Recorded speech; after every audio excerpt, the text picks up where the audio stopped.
What's up everybody? Hey, it's me, Sean Astrom, and today I have a pretty cool tutorial. I had a comment about how to use the volumetric fog feature inside of Corona. We're going to take a look at that. I'm also going to show you how we can use displacement to build a landscape, the terrain mask shader, and also the reference shader, which is a plugin. Let's take a look. Hey guys, so here we are in good old Cinema 4D. I'm going to bring in a plane object. I'm going to bring in a cube. I'm going to make this cube nice and tall, and why not a little taller? I'm going to bring in a cloner. We're going to throw that guy into there, and let's do a grid array. Let's do 5 in the X and Z directions, and let's just space these guys out. So we're getting a bunch of pillars here. Then I'm also going to bring in a random effector, and let's just randomize the position and the scale a little bit of these guys, just so we're getting sort of this cityscape, or whatever you want to call it, pillars and whatnot. Because what I want to show you guys is how we can use the volumetric fog effect inside of Corona Renderer. So if I go into my Corona render settings here, I already have Corona set up here, and I've changed a couple things. I've set the max passes for the interactive rendering to 25. And then that's pretty much it. I've also set my resolution to 896 by 504, and that's just so you guys can get a nice preview here. And if you see, we're gonna let this load up here. We have a dark blank scene because there is no light, so we have to add in a sky and a sun. And now we're overexposed, so we're gonna add in a camera. Let's add in a Corona camera tag, and let's just lower the exposure. Now if I refresh this, it should pick up those exposure settings. So there we go. That's looking nice. And that's pretty much what I wanted to set up quickly for you guys, just to show how this works. It's really important that you have the correct geometry or something that's actually going to work that will allow you to see this God ray effect or volumetric fog effect. If you don't have the scene set up properly, then it's going to be really hard to visualize this effect. So going over here to my Corona materials, I'm going to add a Corona volume, and let's name this fog, and let's go ahead under scattering here and just add a bit of color here. So we got a couple gray values here, and you're probably wondering, well, where do we put this material? And you actually put it inside of the scene environment render settings here. So if we just check global volume, and then I throw this volume material right in here, we link it up rather, then we now have this fog effect applied. Now you might also be wondering now, well, I didn't see anything happen, and that is because under the material here we have this distance value, and this needs to be increased to a value that's appropriate for the scene. So I'm going to start off with a value of 500, and you'll notice we have a very dark scene. Now I might try and compensate a little bit with this by going to the exposure here and raising this up to a more reasonable value, but you can start to see here that we're starting to see some fog. Now another very important setting that we want to enable when we're doing this sort of volumetric effect for the total environment is we want to enable the single bounce only option inside of the material, and that's going to really greatly speed up the render time.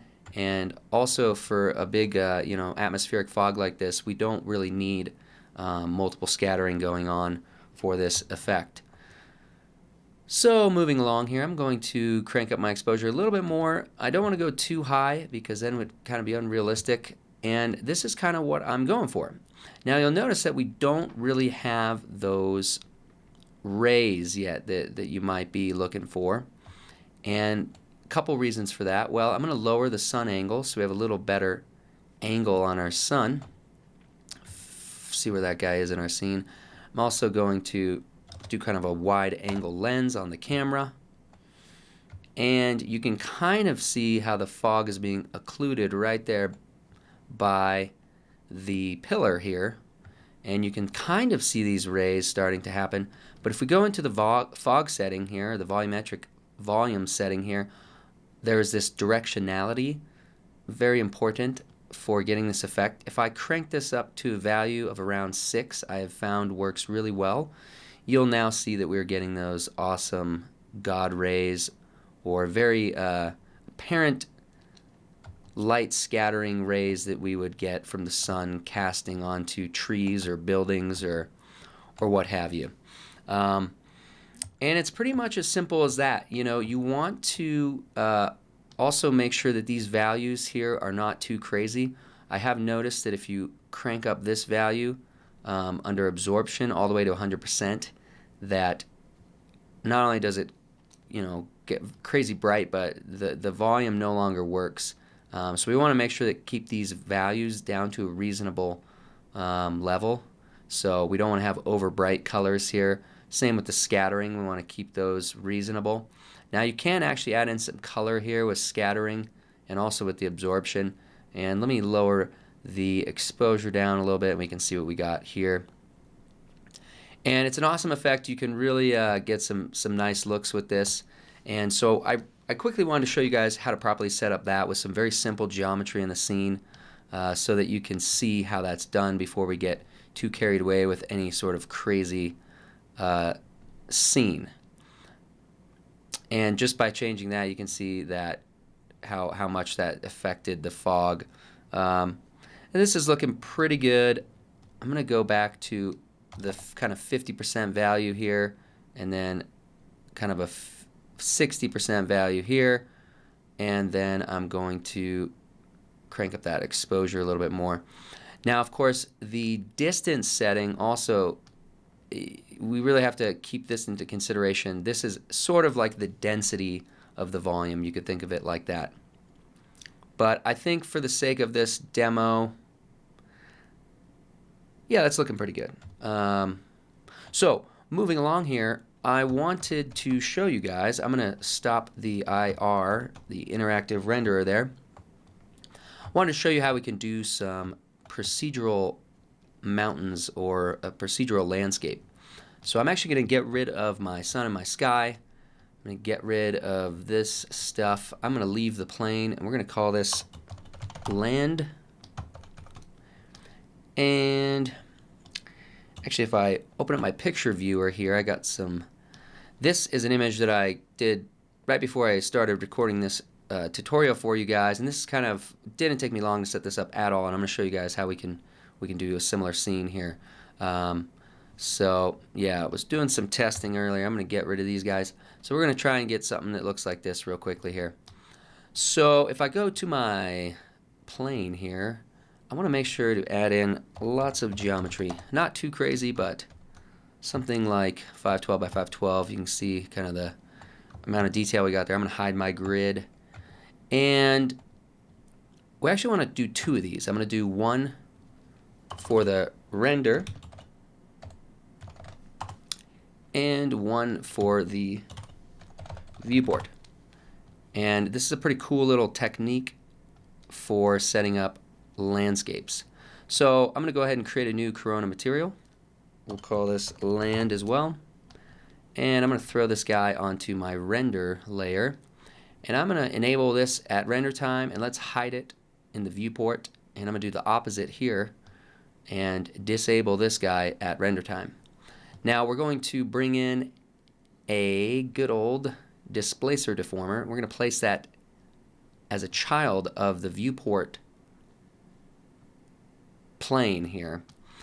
Now if I select my material and I go to displacement, and I'm going to pop in a wonderful noise shader.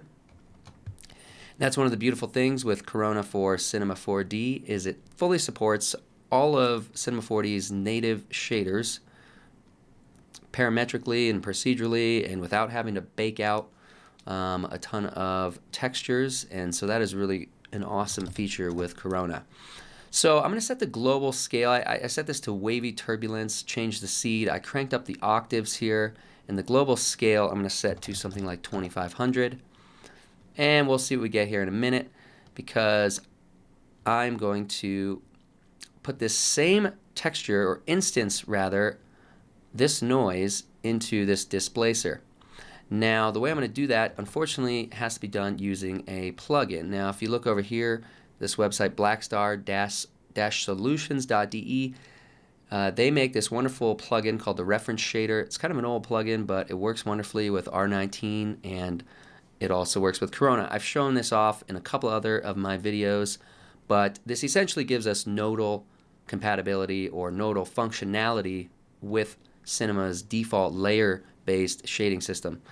So if I go inside here and I go into my displacer, under the shading tab, I want to throw in a reference shader. Now the reference shader, I just need to select by going to this Tools tab here. I need to select out of my land material, I need to select that noise. And just like that, you'll see we're getting some nice visual representation of that shader right inside the viewport here by applying this displacer to this separate plane geometry. So the last thing I want to do here, well, a couple other things. The displacer setting, I want to make sure that this is set to intensity and not intensity centered. And that's going to mimic what Corona is going to do with this max level value here. So another little cool thing I can do is I'm going to right click here and go expression set driver. I'm going to go to my displacer and set this height expression set driven. And now if we just adjust the max level here, I'm going to set this to 200, you'll see that we're getting a nice representation of what we will see at render time with the displacement. And that's a really cool way for getting quick feedback in the viewport, and then we're going to get some beautiful displacement at render time here in a second. So I'm going to bring in a sky, name it HDRI. I'm going to create a new light material. And if I go here under the emission tab, I'm going to load in a texture. I got my little tutorial folder here. I got a couple prepared. These are out of my CG HDRI Sky Kit, the latest of a couple that I have. But I'm going to start out with this Clouds Building HDRI. And if you guys haven't checked those out, definitely go to my website, seanastrom.com/CGHDRI, or you can just select the link over here. I officially have these two guys here. This was the first one I did about 3 years ago. This one's only a year old. There's 50 HDRIs in here, guys, if you haven't checked them out. Pretty cool stuff, but I'm going to use one of those in here. And all we got to do is throw that onto my sky object there. And let's widen up our camera angle even more to like a 15 millimeter. And yeah, so this is what we're getting in the viewport. And I'm going to fire up the IPR and we'll see what we're getting in here. Now keep in mind we still have the volumetric fog effect going on. And we also are a little underexposed because that HDR is a little less bright by about 5 stops than the default Corona sky and sun. So as I start to crank up the exposure here on my camera, you'll see we're getting a pretty awesome looking landscape. Now, Corona has really amazing displacement, but one thing I want you to notice is if you look here at my interactive rendering window, you'll notice that some of the geometry is not displaced and other parts of it are. And that is because if we go into the performance settings here under displacement here, the Corona displacement is based upon your screen size resolution, and this is really powerful because it's an adaptive way of calculating the displacement. And so if I refresh the IPR window right now, or the IR, you'll see now that we should be getting displacement all over the place based on that new camera angle. So if I whip the camera over here, then you will see that this stuff has not been displaced until I refresh my IR. Then we should get the proper displacement. So pretty powerful. You can see how fast it calculates. It doesn't have to bake out any textures. And this is looking pretty darn cool. I'm going to spin the camera around a little bit here, get a little nice angle there. Oops, that was too far. Let's scoot forward a bit here. Now I want to try and get this volumetric fog looking a little nicer. I'm going to try and crank up the directionality a bit. And then the distance value, I'm going to lower, see if we can't get that to have a little bit more of an impact because it's essentially denser now. And I'm going to crank up that exposure. And I'm not doing real world values here, but I think you kind of get the idea. So yeah, we can kind of see how that fog's working.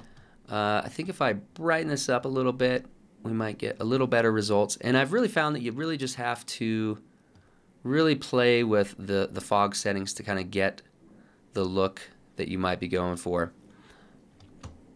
Now, if I hop into my land material and crank up this max level so we get a little taller mountains, that might help a little bit. See if we can't get some of that God ray stuff going on. And this is always fun. I just love to get in here and start moving cameras around and trying to find cool angles. But one of the really fun things about a workflow like this is I can just hop into the noise here and change the seed value. And once we refresh our interactive renderer, we will see the updated scene here. And that's looking pretty cool. So another thing I can do to add in even some more detail is I can hop into my displacement shader here, and I'm going to throw this into a layer, and I'm going to apply a second noise. Let's throw Luca on here. It's always a good one for random noise, and let's crank this up to like 1500. And I'm going to set this to multiply, and let's get a pretty low value here. So it's going to be like a secondary level of noise. And if we just refresh here, we should get a nice little update. Now, inside our displacer here, we're no longer referencing the correct shader. So if we want to select this and now just tell it to reference the layer, see how that dropped down. Now we're getting a more accurate representation of what's going on there. So again, I want to play with my fog some more, really see if I can't get a nice dense fog going on here. And let's compensate with that exposure again. And I really think these values need to be played with a little bit. I'm going to try and brighten up the scattering a little bit. That seems to be helping. And maybe just brighten up the absorption. Whoa, but it's, again, you got to be real careful with that. It's a very subtle effect there. And actually, you know what, I'm going to leave it at 50, and then let's go back to the camera. Sorry guys, here just bouncing around, but this is how this stuff works. A lot of trial and error. And yeah, I think that's looking pretty cool. I could play with this stuff all day long to really dial it in, and that's really what you have to do with any of this fun CG art. But yeah, that's looking pretty cool. So next thing I want to show you guys is how can we increase the displacement detail. So we can do that by getting into the render settings here and actually lowering this value. So if I lower this to 1, now it's going to be 1 pixel. So I'm not sure mathematically how that ends up being calculated. But if I refresh here, you'll see that we're getting a lot more detail in the displacement. And there we go. So super quick to calculate. And yeah, if we were to lower that value even further, we'd get even more and more detail. But I think that looks pretty dang cool. So last thing I wanted to show you guys is how Corona supports. If I go to the diffuse channel here, I'm going to bring in a, oh no, it's hiding here. No worries. So I'm going to go in here and bring in the terrain mask shader. And if I fire up the IPR here, you should be able to see what we're getting there. And just like that, we kind of have some snow. And for those of you that might not have used the terrain mask shader, it's an amazing shader. And you can read all about it here in the help. Another quick tip, if you guys, any object or any selected element inside of Cinema, if you hit the Control F1 key, that will bring up the help, and you can learn all about the terrain mask shader right inside of Cinema here. Cinema's amazing built-in manual that so many other programs don't have. But yeah, so we have some snow. It looks kind of like snow. I'm gonna actually lower the slope value here, slope angle rather, and then this is how we can kind of blur the edging. And then just to do something quick here, I'll just set this to add, throw in a little color here for our mountain. I think that looks pretty decent. And then if I go over here to the reflection channel, again, I can use my magical reference shader. So I'm going to go reference shader, and I'm going to select that terrain mask. And now I put this in the glossiness slot. So just to verify what we're getting there, I'm going to crank up the IOR to a ridiculous number, and you can kind of see how we're getting. Now we have metallic snow, but I'm going to put that back to a more reasonable value. And so now we're just getting reflection on that snow a little bit. And yeah, I'm going to see if I can't get a nice final angle here, guys. And I just wanted to show you a few techniques, different ways we can use this volumetric fog, and also the wonderful power of Corona inside of Cinema 4D. And I think if I crank up my displacement to a slightly higher value, get some slightly taller mountains, that's looking pretty cool. Yeah, guys, I think this looks great. So I'm going to stop this, and let's increase our resolution a little bit. And under performance settings, I'm going to get crazy here and set the displacement to 0.5. Now, I wouldn't recommend that if you're doing like a 4K resolution render. I'd set that to 1 because it does fill up memory pretty quick, because you know, it's just increasing the displacement quite a bit there. But let's fire up the viewport render here and see what we get. Calculating displacement. Should go pretty quick here. One thing I did not enable is the denoising feature inside of the render settings, but I'm not going to worry about that. But normally I would probably enable that denoising, especially when we're using the volumetric fog like that, because it could really help minimize just a little bit of noise we might get in our renders. And it looks like our displacement went a little crazy there. We're getting something slightly different than what we had in the IPR, but the IPR might not have been fully refreshed.